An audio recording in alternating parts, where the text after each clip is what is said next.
Jesus once said, a prophet is without honor in his own home. Now, have you ever wondered why you tend to honor your pastor more than your dad? You tend to admire your mentor more than your mom? You tend to treat strangers even better than your own siblings? The reason is because familiarity blinds you. Familiarity causes you to reduce your honor and then increase your ego. But in this very video, I'm going to teach you 5 ways on how to break that curse and set your family free from familiarity. Let's move straight into the video.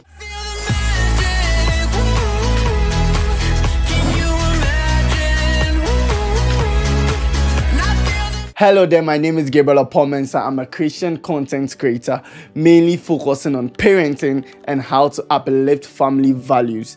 Also helping young Christian adults who have built resentment against their parents, heal it, and build a stronger family bond. If today is the first time you are seeing any video of mine, take it as a free gift and a nice hello. Thank you for watching my video. However, if today is the 2nd, 3rd, 4th, 5th, 8th, and you can continue to the 100th time you've seen my video, you owe me a subscription. Now check that subscription button if you've hit it. If you've hit the subscription button, all I need you to become is a super fan, and that is to hit the like button. And then to become a premium fan, go into the comment section, leave a comment on something you've studied from my channel or something you want to add to this specific video, and we will do our possible best to reply to your comments.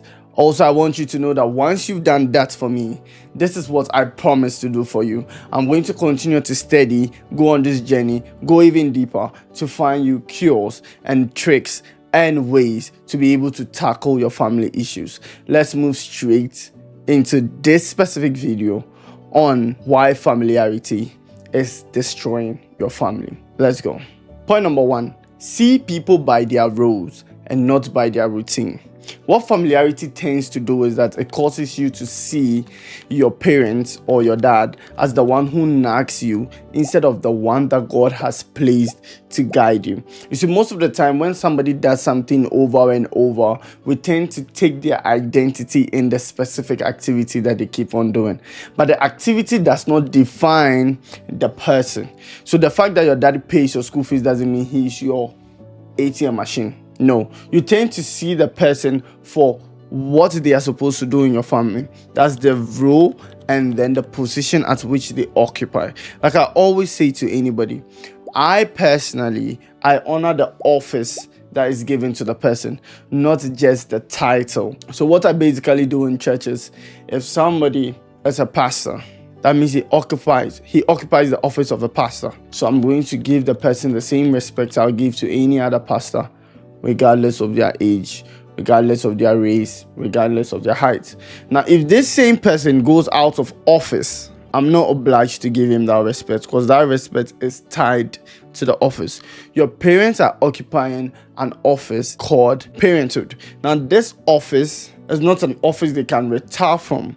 So you have to keep giving them the honor that they deserve once they are in that role in your life. Point number 2, remember their sacrifices and not just their shortcomings. What familiarity tends to do is that it makes you focus on the flaws instead of the strengths of the person. So you just say things like, my brother is lazy, my brother is always late, my sisters are moody, my sisters are always late, my sisters don't cook, they're always delaying me. You keep emphasizing on the weakness of your family. What this will tend to do to you is to make you resent them. It will lead you to develop an anger for your siblings. Point number 3, celebrate in public, correct in private. This is a very, very important strategy for you to think about when you want to break the curse of familiarity. This is because we tend to clap for strangers on stage and then ignore the people we know. It's so funny. I see this on social media a lot. You see somebody you know and you see their picture, you never give it a like. For some strange reason, you just don't want to. You don't want them to, number 1, know that you saw the picture, or number 2, you don't want them to know that you like the picture. I don't know the reason why we tend to do that. It's so funny because I tend to see people who tell me they watch my video, they never leave a like or a comment. And I'm like, okay, that's fine. Because it's strange how we tend to want to celebrate strangers and then we actually criticize our family members. So this is a reverse on how you should actually treat your family members. You should actually celebrate them in public, and if there's a correction, it should be done in private. My dad taught us this in a very interesting way. It was simple as ABCD.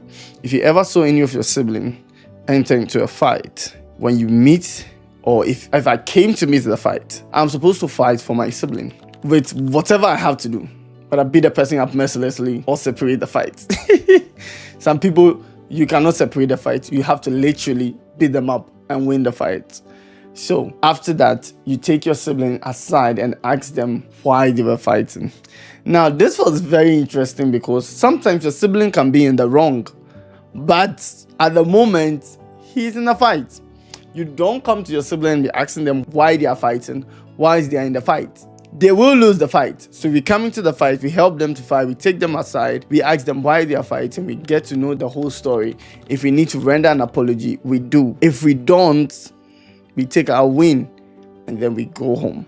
So this was something that was always in my head. It was more like blood is thicker than water. It was more like you protect your own. Some people think this is something that you learn from the street. No, this is biblical. God kept his own. God always fought for his own. And if you are on God's side, you are always right. And that's how we should treat family. We correct our family in private. It's a good practice.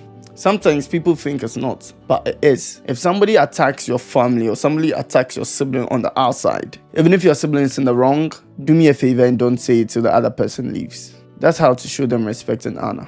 Trust me, you won't believe how this point will transform your relationship with your family.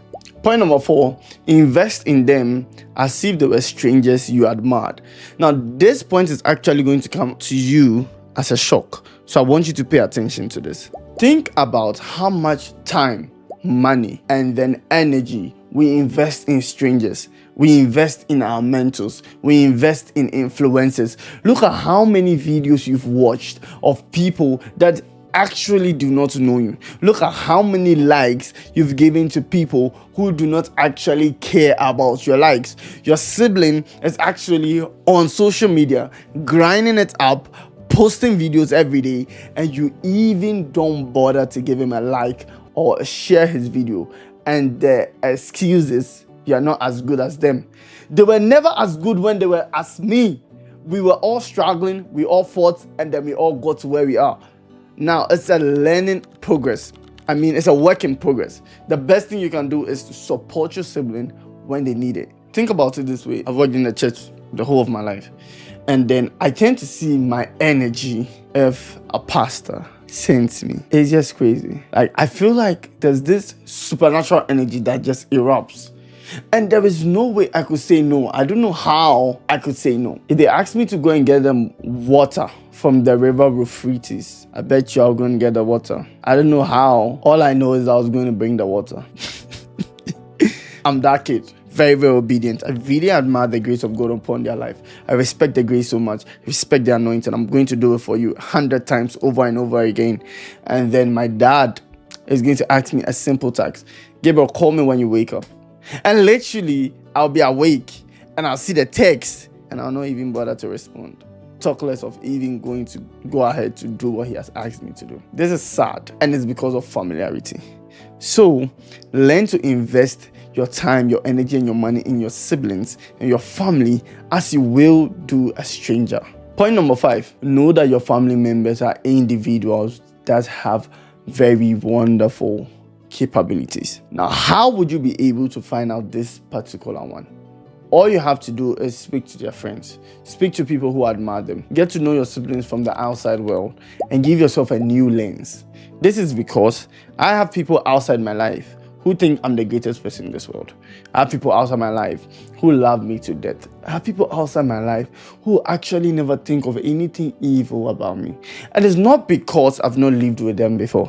Some of you are thinking, okay, he has never lived with them, so they don't know how he is. Or it's not because I've not spent hours and time and energy with them. These are people I've lived with for over 7 years, 10 years.